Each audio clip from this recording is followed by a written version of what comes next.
ഞാൻ എന്തുകൊണ്ട് വിദേശത്തേക്ക് പോയില്ല? നിങ്ങൾ വീണ്ടും ചോദിച്ചു ഞാൻ വിദേശത്തേക്ക് പോകാത്തത് എന്തുകൊണ്ടാണെന്ന്. കാര്യം എന്തെന്നാൽ എനിക്ക് ഈ രാജ്യത്തോടൊരു കടപ്പാടുണ്ട്. പക്ഷെ ഞാനിതുവരെ ആ കടം വീട്ടിയിട്ടില്ല.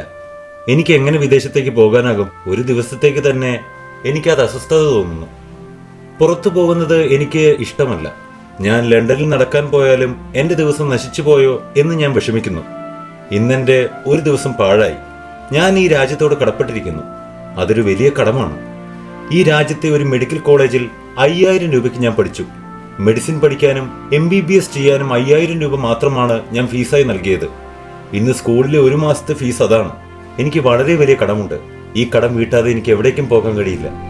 ഈ കടം വീട്ടാൻ കഴിയുന്നതിന് അള്ളാഹു എനിക്ക് കുറച്ചുകൂടി ജീവൻ നൽകണമെന്ന് ഞാൻ എല്ലാ ദിവസവും അള്ളാഹുവിനോട് പ്രാർത്ഥിക്കും.